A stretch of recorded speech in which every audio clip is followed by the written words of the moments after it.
Thank you. Well, thanks for having me. Today I'm here to talk about social dreaming and give you a bit of an introduction on social dreaming. Just a little bit about me. I am the founder of Mind Body Passport, where most of you here are clinicians, can virtually take a trip, a 1 or 2 week trip during the year to exotic locations. I'm traveling all the time, and I love what I do. I'm very passionate about it because we have these amazing experiences, and people often ask me, oh, Leslie, what's your favorite trip? Well, they all are really, and I said to somebody earlier, I can't remember who it was, they're all like my children. I love them all. They're just all different. So it's a wonderful opportunity to both network and travel abroad and learn interesting topics related to psychology. I'm very much into combining disciplines and looking at art and psychology and different clinical trainings coming up. We're also approved by the Board of Behavioral Sciences to offer continuing ed units for clinicians, which is pretty awesome because you'll really earn your whole year in one trip. And I get people from all over the world that come in, so it's quite a great experience. So let's talk about social dreaming. Anybody ever heard of social dreaming and know what social dreaming is? You've heard of it. Yeah, you've experienced it with me in Vienna last summer. So I'm going to spend about 10 minutes talking about what social dreaming is, and then I want you all to, during that time, to think of a dream that you might want to present to the group. We're going to have a half an hour experiential group on social dreaming so you can get a bit of a flavor and taste for it. And then we'll spend 10 minutes kind of debriefing and reflecting on what materials came up. And then the last 10 minutes we can talk questions and I can tell you a little bit more about my programs. So social dreaming was pioneered by someone named Dr. W. Gordon Lawrence at the Tavistock Center in London. And what it does, it allows us to discover meaning in our dreams that benefit all, not just the dreamer. So it takes the dream away from you personally and puts it out as the collective group and looking at it in a more social and cultural way so that we all benefit by some information that's arisen in your unconscious during dreaming. So as I said, the focus is not on the dreamer, it's on the dream. And the dreams really become about the world in which we live in. So what is social dreaming? It's an event like this where people get together for the sole purpose of sharing their dreams. We associate to dreams and not interpret them. And most of us who are clinicians are used to looking at people's dreams, and we may have some interpretations and we look at them in the context of the person's life. There are no experts in this room in social dreaming. I'm just a host that's here to bring us all together to facilitate these dreams. I'm not the expert, you're not the experts. It's part of our room. It becomes part of this social group that's here today. So the objective is to discover the larger social context and meaning of the material that arises in the dreams. We had an interesting experience over summer. We literally brought in people from all over the world and shared our dreams. And very interesting topics started coming up, and we saw a lot about, death. We saw a lot about endings, and it was a bit that people were sensing that the trip was ending, this group was ending, but a lot more about culture, and I'll give you a few other examples as we go on. It builds on a historical and cultural sharing of dreams, which really many cultures have a background of sharing dreams on a regular basis. And it builds on this historical to bring new meaning to our communities. A lot of organizations, corporate America, corporations all over the world are using social dream groups to build creativity and kind of learn about the structures and the cultures of the people within the organization. So access the potential to create new thoughts that arise from this associative unconscious. And the new thoughts are often an expression of ideas, thoughts, and feelings that are deeply held but are unconscious. So it's bringing the unknown to light, really. So what differentiates social dreaming from other forms of debate or dream groups that you may have been in contact with or read research articles about is this part of expressing the thought or the unknown thought that arises within our own social structure that we have here. Here's a quote by Gordon Lawrence. Anybody ever been involved in a social dream group? Other than Monica. So how would you use social dreaming? Events can vary in format and length. You can do an hour, you can do 40 minutes. Today we're going to do 30 minutes of social dreaming, and because of our time constraints, we'll do a 10-minute in our reflection. But you could do them in a relatively short period of time, and a lot of you I heard here are in treatment centers. Great opportunities to use in treatment centers. The practitioner is the host, so not the expert, not the dream guru interpreter, just the host, and you use a matrix. I'll show you a diagram of the matrix. Because of the space here, and they're never sure, I guess, how many people, we couldn't arrange the seats exactly how I would have liked them, but part of this is being flexible and using the space that we have. So we're going to explore the social meaning in our dreams, and then we're going to have our dream reflection dialogue. And we're going to, together, co-create new meaning out of a dream. So what do dreams and social dreaming tell us about? They tell us about the person, the groups, and the communities, and the systems we live in. They're used in organizations, community events, events like this. A lot of conferences use social dreaming and each morning get together and have a social dream event. And a lot of corporations, like I said, are using social dreaming as well to tap into the creativity and the underlying social structure of their groups. And when shared in this specific way, they can bring a lot of new understanding to the groups that we live in. And they become a powerful source of creativity, and we look at the social environment of the group. So we're coming together, we're doing this sharing and exploring, we're experiencing and offering different dreams and looking at the collective meanings of our dreams and this associative process of it. Important that, you know, if you, for example, present a dream today, important that we don't interpret her dream, that we free associate to it, or maybe it reminds us of a dream that we have, and we can express that. So there's no judgment. It's a very free, open format. And it takes that dream away from the personal side, and it makes it part of this collective group.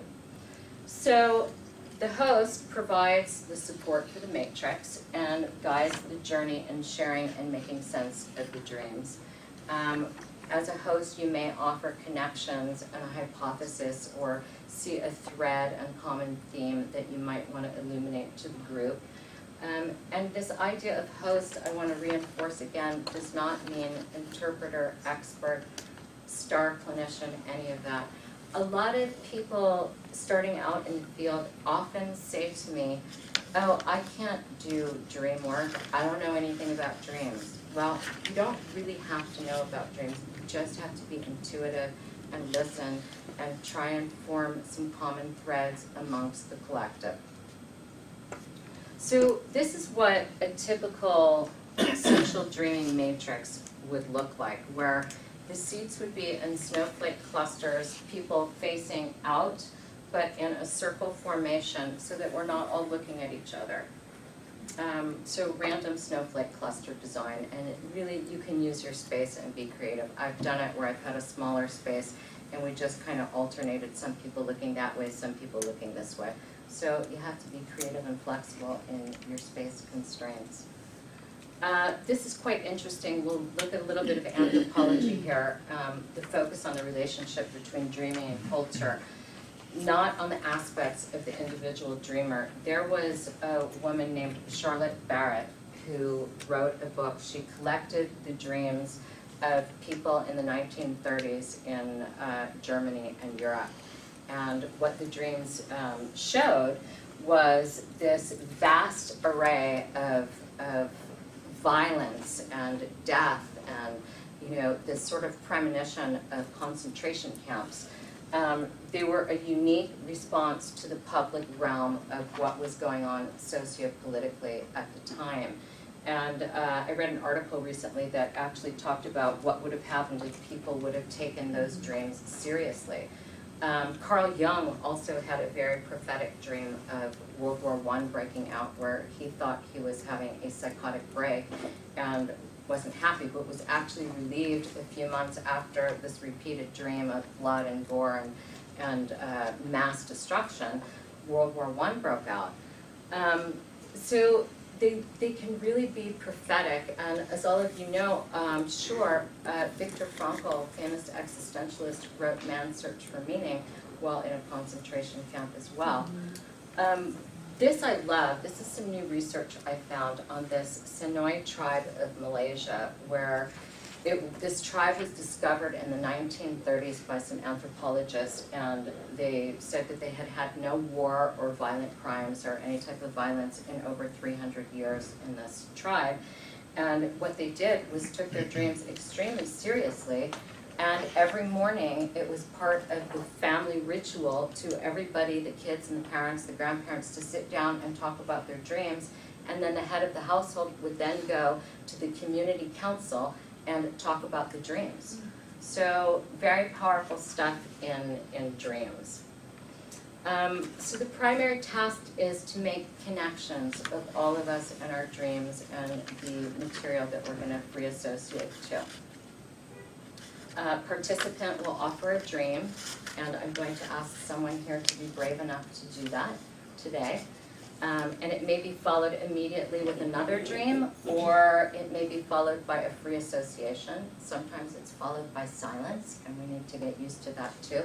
But we're in a small group today, and I think it would be really interesting to see what comes up today in social dreaming.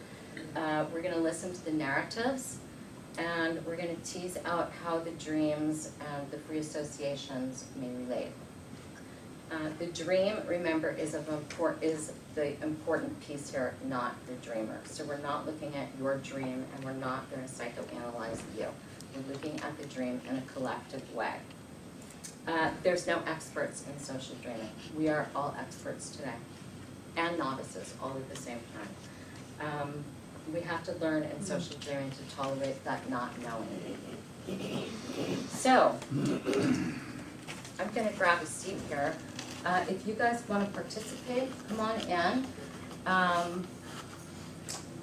Who has a dream they'd like to present? I don't remember my dreams.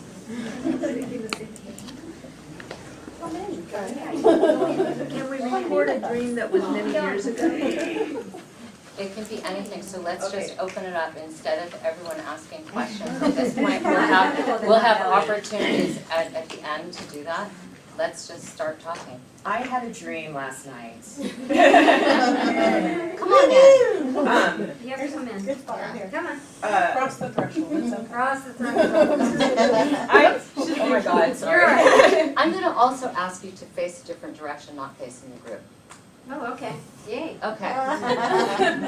I had a dream. Am I not supposed to face No, them that's either? fine. No, it's fine. Okay, so I had a dream, and I was traveling to Burbank, and I was in a car, and the person driving pointed out alien ships in the sky. This was my dream. And, you know, and then we were talking, and in our conversation, the person was like, yeah, they're only here in Burbank. They're not in any other city. And then we got to Burbank, and then I guess we were going to a seminar, and I was at the buffet, and this girl was next to me at the buffet as well, and I knew her. And I turned to her to talk to her, but I don't remember what she said. She said something to me, and then she walked away. So the interesting thing is, the girl was a patient from here, and she has an eating disorder. So that I thought was strange that we were at a buffet. She's not my patient. So anyway, that was my dream. That's all I can remember. There was more to it, but I don't remember it all.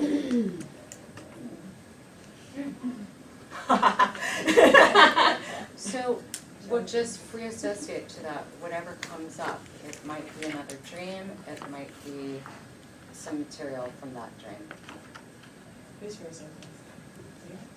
Can you just speak out? Just speak out. Okay, the unknown. Well, she wasn't your patient, so, yeah, I was thinking the unknown, but it's kind Oh, of. well, actually, what had happened yesterday was that I had done a group. Is it okay for me to say this, or no? Well, let's stick with the dream and Okay, everybody okay, start okay, free okay. associating to it.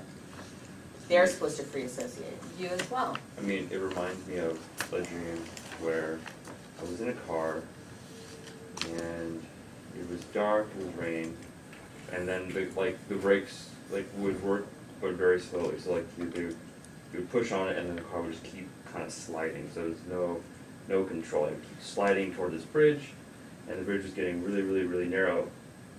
And I was looking down and stuff, and I just wouldn't stop. The car wouldn't stop. The car just kept going. The unknown Yeah. can be scary. I wasn't scared. I was like, oh yeah, they're the aliens. I mean, in my dream. What about foreignness? Also going on a journey. Without control. Which is the first place that I lived. Oh yeah, that's true. Sorry. That's where I grew up. The thing that it reminded me of was the darkness and how long before I knew anything about psychology, I decided that it was time, I was 21, it was time to be no longer afraid of the dark. So I would run from the garage to the apartment with my key in my hand, just race as fast as I could. And then I kept making myself go slower and slower and slower. And I remember how dark it was, there was no light around. It was creepy, but I finally desensitized myself. Sounds to me like you don't like Burbank, or that you're afraid of Burbank, or you don't know anything about Burbank with the alien ships and it only being in Burbank. Is it okay for me to respond to that? Oh yeah, no, I have nothing against Burbank. You know, it's interesting because before I do these events, I don't usually remember my dreams, probably an unconscious level of repression. But I had quite a similar dream last night where, and I remembered it this morning, and I thought, oh yeah, I have a dream, where I also was driving in a car, and there was a lot of mountains around. And I stopped at this shopping center to ask directions of where the something is, and I don't remember what I was asking, but as I was walking, there was like these creepy, they weren't even like humans, they were like almost like aliens too, like hiding in different places in the parking lot. And I kept thinking to myself, why would I park at the end of like a dark, scary parking lot anyway? Why don't you park up front? And some of the people directed me one way, and some of them directed me another way, and one of them wanted me to get on some tram and do this whole thing.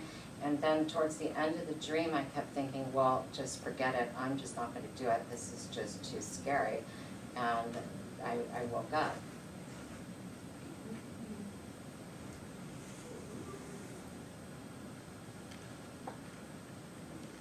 The car dreams actually does remind me of one I had a couple weeks ago where I parked my car and I was getting out.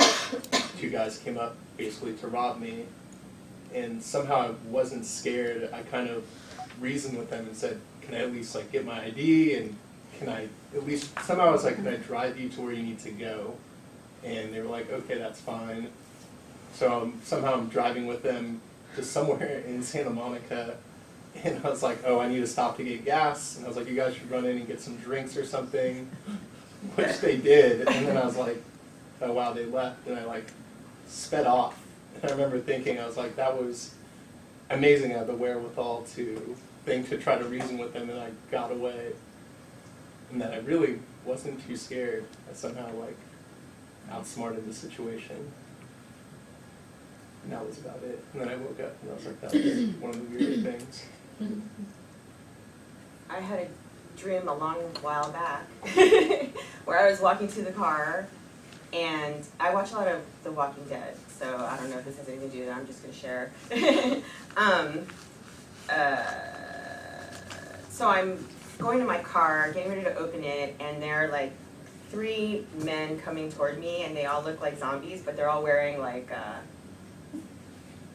police uniforms or like law enforcement clothing, and they're coming at me, but one was holding up the other one, and you know how in some of the movies they walk slow, so they were slowly walking toward me, and once they got a yard away, I woke up. So, sorry, I know that sounds like, I have some weird, I like science fiction, that could be, you know, part of it, like it affects me. I have similar dream, like reoccurring dream and different topics. One is like, I waited on tables for a long time in college, and I always had this dream of like, they call it in the weeds, where like, you can't get to that table, and they want the food, and it's like an hour later, and for whatever reason, you can't get the food to that table. Similarly, like driving, I have these reoccurring dreams where I can't reach the brake, like I can't push my foot on the brake, or I can't reach it, or the brake's not working, or, I don't know, I have those over and over, and it just reminded me that I have that dream often. That reminds me, I used to be a server as well at CPK, and I would have these dreams where I was in the weeds. Like, I'd have all these tables that I had to get to, but I couldn't get to all of them, and it's funny. I wonder, like, if all servers Probably. Yes, I've had those dreams before too. I used to work in restaurants, and I have had the same stressful dreams. And I'm not an actor. I'm not in the industry, but I've had dreams also where I am in a play and I can't remember my lines. Oh, shit. You know, it's the same feeling, that like stressful, like panicked feeling. You know, but the in the weeds dreams are super stressful. And I'm always so glad when I wake up and I'm like, oh thank God I don't work there anymore. You know, because that's how it was. I mean, that's like, I think, a dream that's very similar to the way you feel. Like, it's really how you feel. You know, it's recreated in a dream. That's how it is sometimes. Yeah. No matter what you try, you just Yeah. can't get there. Like, Yeah. Totally. Like an unachievable goal. Yeah.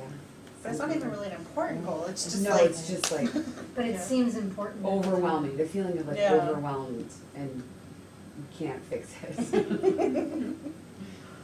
Okay, I'm sorry. I had a work dream. Okay. This is it. It's the last time I'm going to speak, I promise. All right, I had a work dream where, like, all the interns are pretty much in the room, in one room, right? And I was sitting in the middle of the room. This isn't the dream. I was sitting in the middle of the room at that time. I had a dream that and we don't have cubicles, like we are like this, like, hi, what's up? And in the dream, I had a cubicle, like maybe I was, unattainable goal. It was, high, cubicle, and it was elevated, and it had room. It was like, it was awesome. And my coworker, who is really good at detail, was making this book that had like 3D applique to it, and she was showing it to me, and I didn't feel like I didn't feel anxious or anything. I was like, I walked out of my cubicle, she showed me this book she was making, I looked at it, and then we walked into the kitchen. So I just wanted to share. So I feel like that That's talks coworker to dream. space and safety. That's what I'm feeling, like a connection between all those. There's like safety and sort of an unknown, not being able to reach the brake, that's definitely about safety. That's And what I not feel. control, no control. No control, lack of control, that you don't have your own space. But I see like you compare yourself to your coworker. Didn't the first dream something with a coworker, and the second dream we talked about had something to do with Oh no, there was a patient in my first dream. Patient. Okay. But the patient was not yours, it was a coworker's patient, right? Yeah, but may have had something to do with the fact that I was talking to another patient while she was nearby, without knowing she was nearby, about the tri-tip they had served for lunch. And I felt bad because she has an eating disorder. So I may have dreamt about her because I was concerned, you know, that may have affected her. I mean, that's what I'm assuming. I had a dream before. I actually had it like 2 weeks ago, and I had a dream that I was kind of like a younger version of myself, where I was out in the pasture, like in fields of grass, and I had a whole bunch of lambs in the field. And actually, it was a person that was kind of familiar, but not really in the dream. Like I knew the person, but I didn't. Like maybe I made them up in the dream. And the person came up and morphed into like a werewolf and started eating my sheep. And so I think I go back to like another farmer, and it's kind of an older farmer, and they sit across at a different field, and they're kind of rocking in a chair, and I'm telling them, you know, this wolf is eating my sheep. How do I get rid of the wolf? You know, I set traps for them, and the wolf is still picking off my sheep. Like it's injured, but what else can I do? And the other farmer is like, oh, don't worry, the wolf will get rid of itself or something like that. And I'm like, that's not helping me. And I remember I was getting really upset at them. I'm like, help me get rid of this wolf. You've been farming for a long time, you know, you still have all your cattle. And so later on in the dream, I remember the wolf was laying on the side of the road, and I was like, the outcome was kind of weird. I didn't know how the wolf ended up injured, but it was in front of my property. And I was like, okay, the problem is taken care of. But I didn't really, because my dreams are kind of like narrative, kind of like grim stories too, because I read a lot of those stories before I go to sleep too. So. It's actually what I started to associate to was a fairy tale of sorts, like the little boy who cried wolf or something as you were telling the dream. Started with Mary Had a Little Lamb. Mary Had a She Little said Lamb. lambs. Yeah, because I had a whole bunch of lambs, and the wolf wasn't even really an animal at first. It was a person, and it morphed into a werewolf. And he was actually Eating, doing harm. yeah, eating the weren't sheep, imagining and it. I'm trying to like keep them together, and they're slowly being picked off. And I'm like, I'm seeing this other farmer, and they're like, yeah, I saw that happen. And I'm like, well, why didn't you tell me or something in the dream that this was happening? I think the other farmers are going to talk to you after here in private. See, I associated that with fears. You know, we all have fears, and you know, famous last words of someone who's influenced me in my life is, you know, false evidence appearing real. In other words, sometimes when you leave something alone, even though you're really anxious about it, sometimes it just resolves itself, and that's why Pot never boils. very much. Oh, so kind of like the wolf. The wolf is up to no good, and that other farmer is basically telling you, you know, karma. You know, like the wolf is going to get his.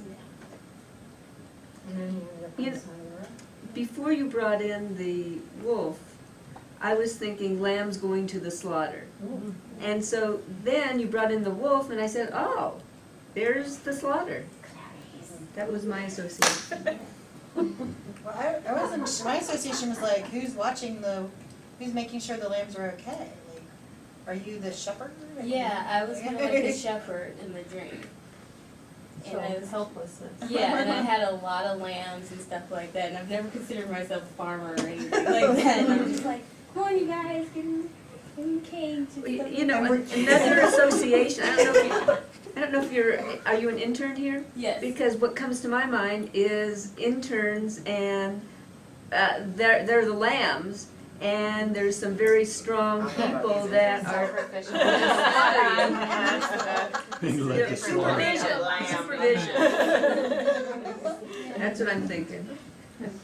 I see the farmer as being kind of like your higher self, like letting you know things are gonna be okay, also they're gonna work themselves out. Although you lost a couple lambs, didn't you? Yeah, I lost maybe 5 of them in the dream, and one of them was like my favorite one, and I was like, okay, this. Oh, you favorite lamb. Yeah, You I had a actually, favorite one. I was gonna ask you, like, what was your relationship with these lambs? Like, did you care about them because they were financial, or you were just felt responsible for them? Like, I what felt was- responsible for them in the dream. Yeah. It sort of reminded me too of, now I can't think of, what's that whole series with the vampires and Twilight. the Twilight, thank you. Yes. I don't know, I just thought Twilight, Oh, no, the Twilight series?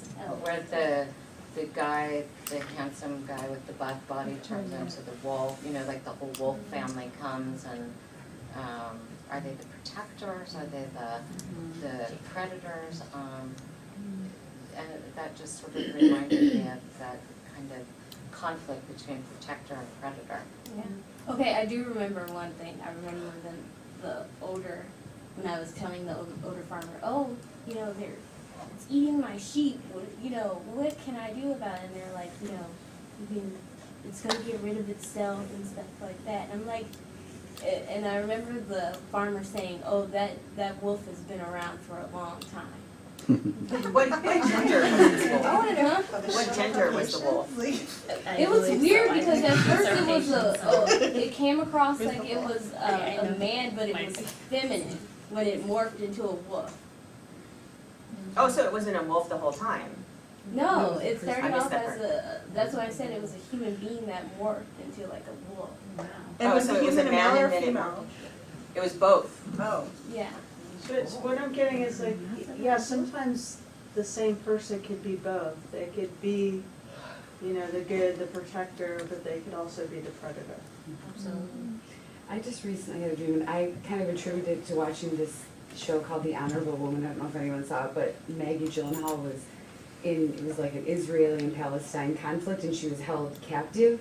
And I had a dream during the time I was watching this that I was being held hostage, and the people that were holding me hostage were one of my like best friends from growing up, which I haven't seen him in years, but he and his brother, and they're Palestinian, and I was like, God, this is crazy. Like I thought they were, you know, and that's actually it was like such a weird feeling because I knew them, and you know I love them. You know, I mean I grew up with them, and it was a really really terrifying dream. And they were in it, and so like that kind of made me think when she said if it's the protector or the predator, you know, there's nothing that's happened in my life that would make me think that there's anything like that with them. But it was weird, I might have made that like subconscious association as I was watching the show, and then started thinking, you know, in my dreams about being held hostage. That, you saying that makes me think of, you know, the saying wolf in sheep's clothing. Yeah.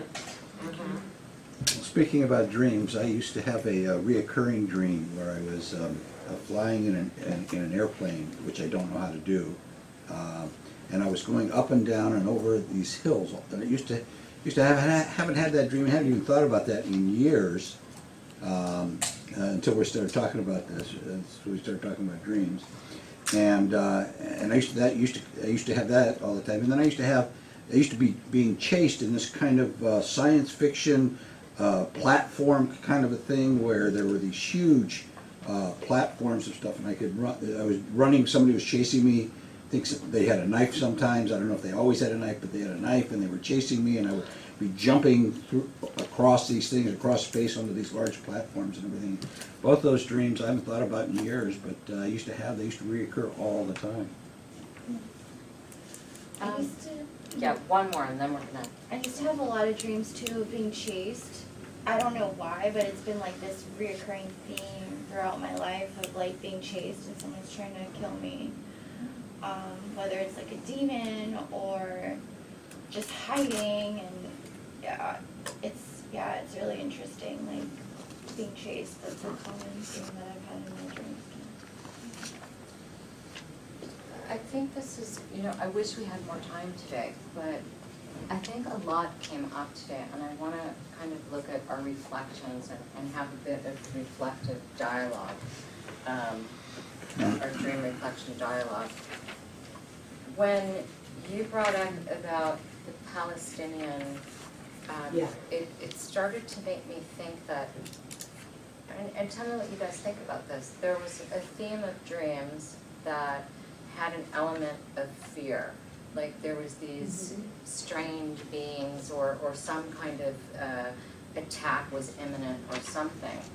That the world we live in, and I just got back from Europe, I was in Paris also researching something I'm working on, how we process trauma in public spaces using what happened in Paris, the Charlie Hebdo. And this disguising and these caricatures that happened with the Charlie Hebdo publications, you know, doing these caricatures of you know, Islamics and all of that, that don't we sort of live in a world of fear in general right now? Sure. So how did you feel about this? What started coming up for you guys? You were great, really participative, which is fantastic. I really appreciate that. How did you feel about sharing your dreams? What do you think were some common themes here of this group? I think it's interesting in being mindful of what you're watching, reading, and the remnants of that stay in your subconscious that you're not aware of. Someone wants to just be careful of those things and kind of keep it to a minimum or just be mindful. You mean like the residue of the day? Yes, that residue of what you're pop up. watching, what you're reading, heart interaction. You know, if you watch silly reality TV, there's a residue like that in there. If you read certain books or certain movies, if there's just be mindful of what you're taking in, and Yeah, I mean, I would love to add to that because I feel like my dreams when I hear about people having these scary ones, the scariest to me is not being able to stop the car, but I don't really have people chasing me, but I like to watch Seinfeld before I go to bed. I mean, that's pretty lighthearted, but, you know, there are people, I'm hearing that other people are watching, you know, other, like, more intense, like, I'm too afraid, I self, you know, what do you call it? Not monitor, but. Regulate, but just the term for, like, PG or G or. What comes in right before you go to sleep? Yeah, and in general, like, I can't handle certain, you know, shows, like, horror stories and things like that. I just know me, like, I would have crazy dreams probably, and that's why I probably don't dream that much, or that I know of. They're not that scary. Like, it seems like the ones that come up were the kind of the disturbing, scary ones. But you really brought up something that's really sticking with me. I don't know about the rest of you. In the political situation, like here were some kids you knew forever, it sounds like, that you grew up with, and no reason to fear. It was just kids in the neighborhood or whatever that you played with. And now, kind of in our social and political climate, that faction has become like the scary faction of the world. Yeah, so that's what I kind of got, like, we don't know who the enemy is, you know, it's like, sometimes they look scary, but then they're not the scary person, they're not the person to be afraid of in some of the dreams I heard, and then also the flip side, sometimes they didn't look like the scary person, but they were. They turned out to be, you know, like The wolf in sheep's clothing, yeah. And then also it sounded like his dream too was not, they didn't look so scary, but, you know, they could have been harmful. It's just, yeah, you can't tell. And a lot about cars, like driving dreams, and then the man in the back had an airplane dream. When you spoke of the car, I had a memory of a dream that I had, and I don't remember my dreams, but I had a memory of a dream I had that I was going to my car and someone approached me and wanted to steal my car, and I actually lashed out in my dream and hit the bed and woke myself up. And the other associations, then I started to have the associations of people bringing to me, clients and others, mentors, the idea of the aliens and ships, and that they're in the background, the militarization of the police and all of these ideas and things that are coming to me through others. Those were just the And we had thoughts that some were- of that, the woman here was talking about like whoever in the dream was in like military or police, you know, official kind of, yeah, garb. And what do you think about that? There was a lot of like alien I mean, kind of. we're going to Mars in like 20 more years or 10 years from now, so maybe it's a little foretelling of what we're gonna find there. Because you know we're like SpaceX is traveling, people are training right now, and then in 10 years we're like setting up a colony in Mars or on Mars. And we've had a lot of Hollywood blockbuster films about space travel lately. The George Clooney, Sandra Bullock film, I forget what it's called. Gravity. I just watched a Matthew McConaughey film on the airplane that was all about that too. Interstellar, yeah. I think of it more as not specifically space, but it's foreign. We don't know it. So Mars is foreign. Palestine is foreign. Burbank might be foreign. Aliens in Burbank. Yeah, Burbank. Interesting, like I like wonder if people's dreams, you know, there is so much stimulus in our lives and so many unknowns and so many new developments, and I mean, you know, you just can't keep up with everything that's happening. I wonder if, you know, 75 years ago or whatever, people's dreams were calmer, you know, because of less stimulus or just, but then, you know, you were talking about the 1930s. Clearly not. Right. A lot of violence. But you look at Violence, this, but like between people, you know, rather than aliens or something. but you look at the concept of the tribe that I talked about briefly in Malaysia, that, you know, was this unknown tribe, and then these archaeologists discovered it in the 30s, and part of their daily routine was to do just this with the families, and then they go to their elders tribe or council, whatever, and talk about the dreams. Is that why there is no violence in their communities? I mean, what is the potential that we can tap into by regularly getting together and doing this? Well, what would they do with that information? I mean, would it, Co-create new meaning of life, co-create new meaning of our cultures and our cultural no, groups. I meant when the families took the dreams to, who are these people, the heads? Like the head council. Would they just go to process, or what would happen after? That it was an important part of the culture. Go ahead, I was Barbara. gonna say, I imagine that in talking about it, it's talking about the unconscious, and so your, whatever sort of maybe bad feelings, if you're bringing them to surface and willing to kind of have them out, it brings a forum together where people are, You can discuss and yeah, and process it's not, like it you're doesn't talking about. fester, and then it doesn't become one wrong look, and now, you know, Oh, okay, war. Just speak up. Is that We're the very same, is important. that the same group that resolved some of their issues in dreams?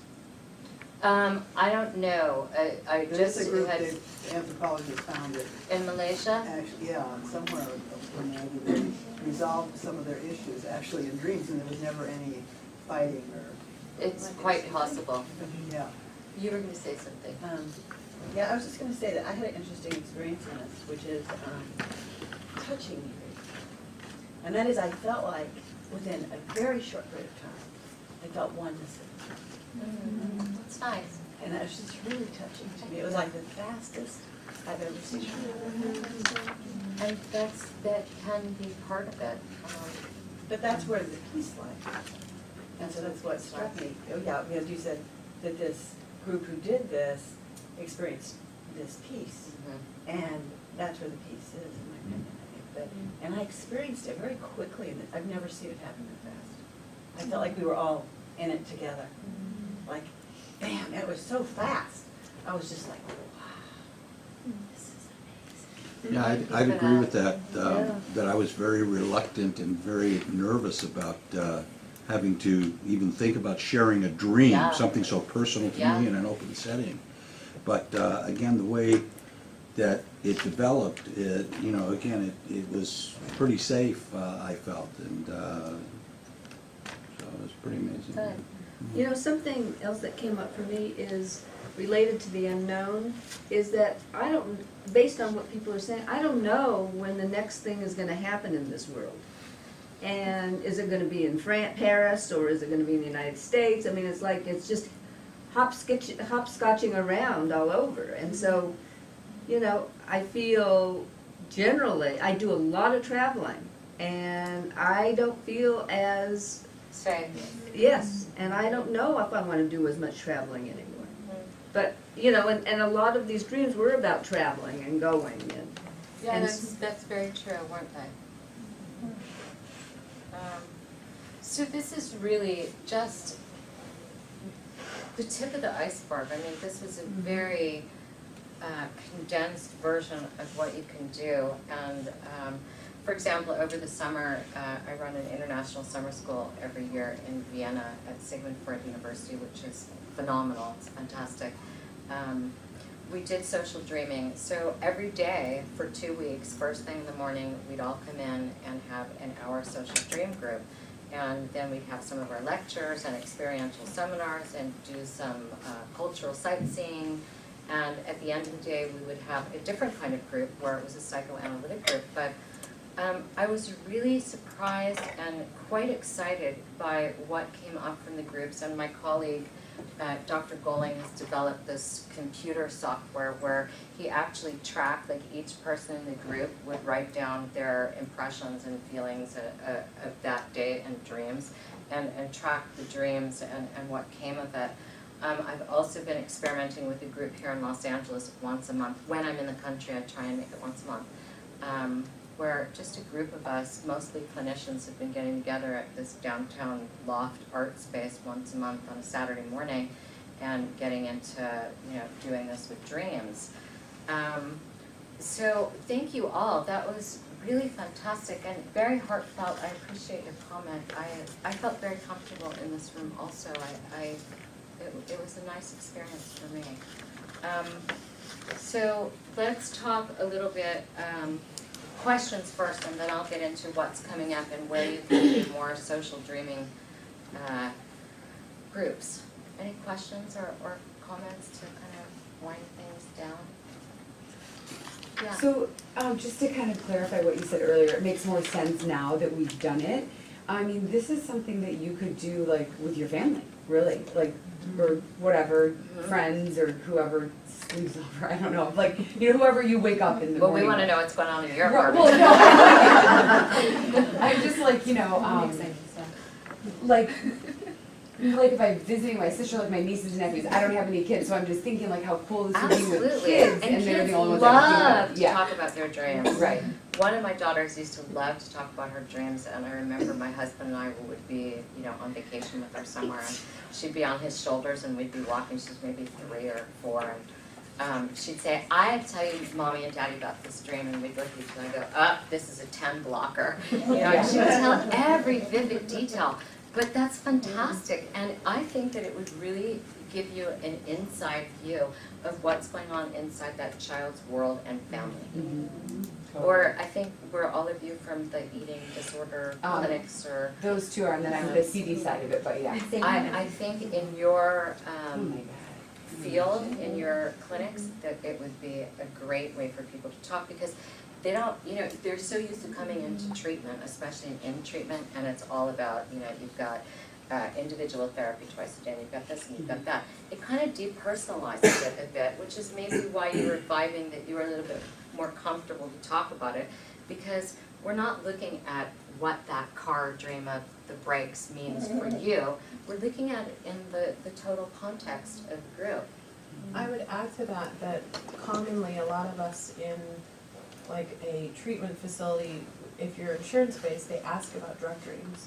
And so Yeah. we know that it's something that is a common thread through Recovery. patients that are detoxing and kind of going through their program, so that, Right. and I actually have a book, like Collates on drug dreams, and it kind of talks through that, and so it's something that could certainly be developed into a group. Absolutely. Yeah. Well, plus there's the vividness, if that's a word, of dreams while people are detoxing, and you know their brain chemistry is changing. I know people report having like just crazy dreams, not even using dreams, but just really, you know, bizarre dreams. So even just to hear other people's, I mean, that was one thing that I noticed too, is I was kind of like, wow, they have crazy dreams too, the people in this room, you know, Yeah, it's but like, I want to kind of encourage that it's not just for clinical use, that you can Right. take this as clinicians or others to corporations, business, et cetera. Also, in a place like we're here today at Sovereign, what about a group of clinicians or admin people getting together, and it will give you great insight into the culture of the organization. And it's awesome to do when we do my international seminars, courses, and retreats, because you're together really for a whole week, and every day you're doing this. So it's a really intensive, great experience. So coming up, I have some international courses in Vienna with a world-renowned existentialist, Dr. Alfred Langley, an existential diploma program, which is really awesome. In Vienna, I only have, I think, 2 spaces, maybe only 1 now left in that group, so that's a great one.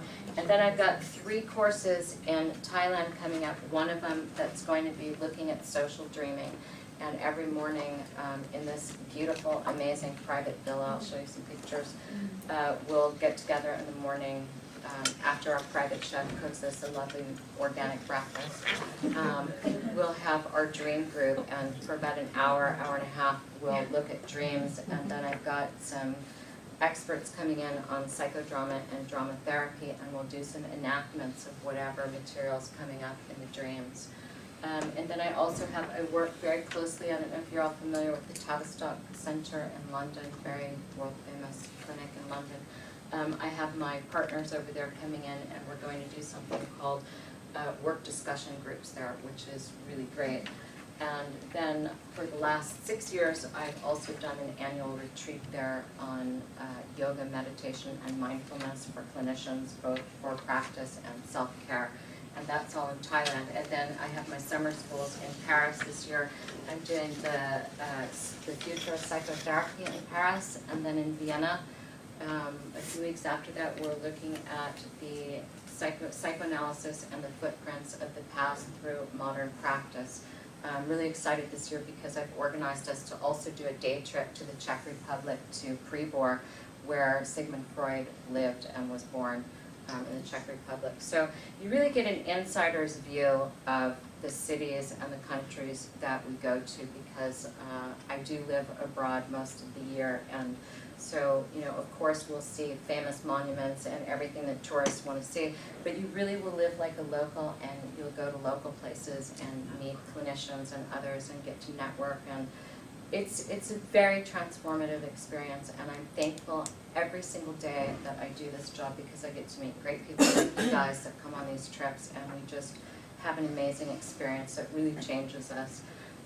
So here's what I'm doing. Oh, also CEUs are available for all the courses. So if you were to do this existential analysis program, not only would you get a diploma from Dr. Langley's Institute in Austria, but you'd also get 36 continuing ed units, which I think is exactly what marriage, family therapists, social workers that need for the year. Just to give you an idea, I don't know if I can. Is Leslee still here? Ah, yeah.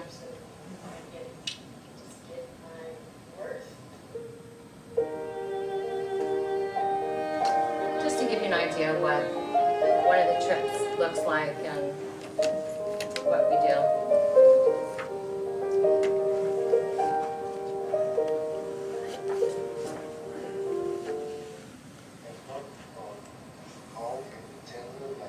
Oh, something's happening.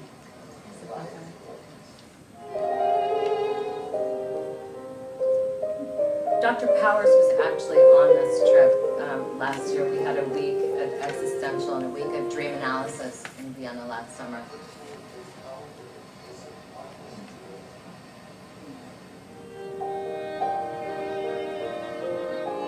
Technology's not cooperating on this. I see that.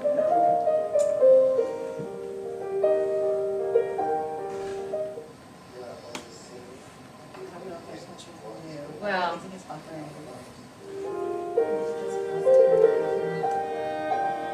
it's actually a nice movie, and this is the institute that you would get your diploma from. I think I'm gonna hold on this. Our If you pause technology it, is it might not. catch up.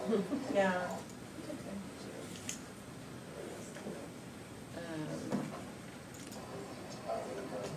There. So anyway, in May in Thailand, we'll be doing psychodrama, social dreaming, and drama therapy, which is great. We also do some philanthropy. This is Susie. She runs an orphanage in Thailand. So we raise money and we help out at the orphanage and we go and visit them. Susie's quite interesting. Her ex-husband and 2 children traveled to Thailand, I don't know, what was it, 8 or 9 years ago during the tsunami on vacation, and they vanished. So Susie came from Sweden to look for her family and found, unfortunately, that they had all died in the tsunami. But what she found was her future and life's work. Now she takes care of orphans in Thailand and has this lovely facility. So we help out with the orphans, and I also do some philanthropy with a Thai village gym, which is really important to the Thai culture, where over the last 5 years we've raised enough money for them to have all new equipment, and now they're building their own facility, which is really awesome. So here's a bit about psychodrama, drama therapy, and social dreaming. This is the villa that we stay in Thailand, just to give you an idea that we don't go and stay in like youth hostels or college dorm kind of stuff. We stay at pretty amazing locations. And here's just a few of the things we do as our cultural activities in the afternoon. We had, the last night we do a boat ride on the Andaman Sea, a dinner cruise that I organize. And then we also do an elephant trek in the jungle in the afternoons. We visit some Thai Buddhist temples, which is a really fantastic part of the trip to see the Buddhist temples. And here will be summer. Here's my team in Paris. The future of psychotherapy will be studying at Sigmund Freud University in Paris in July. And here's a picnic that we actually had. It was a unseasonably nice one day of the year a few months ago. We had a little picnic on the last day at the Eiffel Tower. It doesn't get better than that, right? Not that the lunch here wasn't fabulous. But no Eiffel Tower. But no Eiffel Tower. And then, of course, Vienna, where my heart is always at. I have my annual summer school, 2 weeks international summer school there. It's just a charming, amazing city. Somebody in here, was it you that said you went, but you got sick? Yeah, well, it was winter, so it was a little cold, winter. but I still gritted my teeth and went out and explored. And it's so rich in culture and history there, and it was actually the birthplace of psychoanalysis and existential analysis, really the birthplace of our field, of most of us sitting in this room today. You just get a feeling there that's really powerful, and it's just a fabulous, beautiful city. It's small, it's cultural, it's quaint. So I'd love to have all of you. Also, we have a lot of free events that we put on. Oh, this was great. Before you go, I just have to tell you about this. You'll see a plaque, a little monument here. This is called Am Himmel, which means of heaven. And this is the site where Freud had his famous Irma's injection dream from Interpretation of Dreams. He would go up to the hills in Vienna every summer for a holiday, and there was a hotel there that has since burnt down, but we had this lovely picnic, and some of the students read the dream out loud, and it was just a great day. One of my favorite days, really. So coming up, you can get a free ebook. My partners, Kim Roberts and Julie Taylor, and I compiled a series of articles on applied mindfulness. And I think they've given you all a handout, and also if you have this, it will give you all the links for all the free ebooks and different webinars that are coming up. Also, another ebook of all of Dr. Langla's English language articles you can access here. And here's some social dreaming. I actually wrote an article, so it's the first article in the book on social dreaming. you can get the free ebook on psychodrama, drama therapy, social dreaming.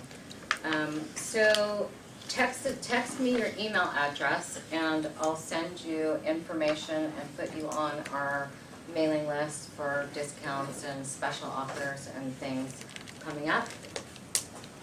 And that's me. I really thank you. I very much enjoyed being part of this social dream group today.